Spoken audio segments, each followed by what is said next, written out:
Bienvenidos a la política de Aristóteles. Y lo primero que tenemos que tener en cuenta es que para Platón, a diferencia de lo que sucedía con Aristóteles, el individuo estaba totalmente supeditado y subordinado al Estado. Debía de plegarse a él. En el caso aristotélico es más bien una cuestión final, teleológica, de nuevo, donde la ciudad tiene pues esa dimensión finalista en la que, bueno, el hombre va a poder alcanzar esa perfección de vida, esa felicidad, ese bien al que aspira viviendo en sociedad. Recordemos que para Aristóteles el ser humano es un ser social por naturaleza. La ciudad, por lo tanto, es comunidad, entendida como autosuficiencia total, destinada a satisfacer, por lo tanto, las necesidades de esos individuos que la componen y, por lo tanto, a obtener esa vida buena a la que se aspira. El hombre, como individuo, pretende unirse en sociedad, pretende obtener de esa sociedad lo que necesita, se asocia por naturaleza y por lo tanto ese ser social al que aspirábamos como individuos, pues cumple en definitiva lo que necesita en diversos estados dentro de la sociedad en la que ahora nos estamos refiriendo, como son por ejemplo la familia, la casa del ámbito familiar, el ámbito doméstico, la aldea, el pueblo, ese primer contacto con lo que serían los grupos más cercanos, que no poseen el principio de autosuficiencia, y luego la ciudad, que es anterior a las otras, ya que en definitiva da sentido y es autárquica. La ciudad como excelencia dentro de lo que sería la agrupación que nos permite ser autosuficientes, que nos permite obtener todo aquello que necesitamos y por lo que aspiramos a ser sociales. Por eso es anterior. Posee de modo exclusivo el lenguaje hablado para expresar, para comunicar, para discernir lo que conviene y lo que interesa con respecto a lo bueno y lo malo, lo justo y lo injusto, dentro de ese ámbito de agrupación social que es la ciudad. El que no vive en sociedad, dice Aristóteles, o no necesita de ella porque es un dios, o porque en definitiva es una bestia. En definitiva es una manera de expresar que todo ser humano necesita vivir en sociedad y necesita sobre todo, y lo que es más importante, de la ciudad y de su regulación, de la política. Recordemos que el término política deriva del concepto polis griega, que tenía en cuenta lo que era la ordenación de la sociedad conocida de la mejor manera posible como un Estado.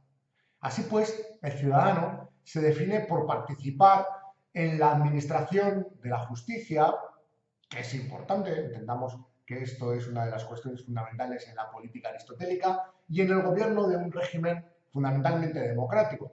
Aristóteles va a coincidir en esto con Platón. Hay regímenes que funcionan y otros no, en función de si se han degenerado o no. En el caso de la democracia, pues podría derivar en una especie de demagogia que haría de ese modelo político pues un fracaso. Así, debe conservar la comunidad y el régimen político guardará en definitiva su seguridad. Ser buen ciudadano no significa que sea un hombre de bien. Ser buen ciudadano debe de coincidir con una buena regulación política, debe saber, debe ser capaz de obedecer y además debe ser capaz también de mandar. Es una cuestión recíproca. El régimen político es un sistema de gobierno donde será bueno o malo, decíamos, en función de que procure el bien de la comunidad. Nada más. Es eso lo que hace un modelo político como algo correcto, como algo que funciona. El hecho de que la polis democrática sea el modelo aristotélico depende de que se tome como una referencia dentro de la ciudad, dentro de la propia ciudad, referencia que va a tener en cuenta que esa ciudad está funcionando correctamente. El sistema de investigación en Platón y en Aristóteles, en definitiva, es muy distinto. Sabíamos bien que para Platón la política era importante, pero es la teoría la que prevalece constantemente. Él tiene una idea que intenta justificar y defender a toda costa y por todos medios, incluso intenta llevarla a la práctica en varias ocasiones sin tener el éxito esperado. En el caso de Aristóteles, responde un poco a su propia metodología, que estudiamos también en su día, de la observación, de la contemplación, del estudio, del análisis. En este caso, el propio Aristóteles lee 158 constituciones distintas antes de escribir sobre política, ya que la política, como él ha dicho y ha defendido en cuestiones anteriores, igual que pasaba con la ética, es la filosofía práctica. En este caso, es la filosofía que él define como filosofía segunda. Este análisis comparativo que parte de esas 158 constituciones leídas se extiende también a los grupos sociales de la ciudad-estado, de la polis griega. En el caso de Platón, por ejemplo, los clasificaba en sabios, guerreros y productores, como bien sabemos, vinculándolo a lo que eran esos tres tipos de alma que se iban a desarrollar virtuosamente, etc. Diciendo además que eran los grupos que tenía que haber necesariamente para poder establecer este modelo social y político. En el caso de Aristóteles, la clasificación es bien distinta y responde más a una cuestión real en el sentido de que era lo que se estaba dando. Por ejemplo, lo divide en esclavos, justifica en definitiva Aristóteles la esclavitud como algo que se da en ciertas personas por naturaleza. Lo que hace es justificar algo que observa que está pasando.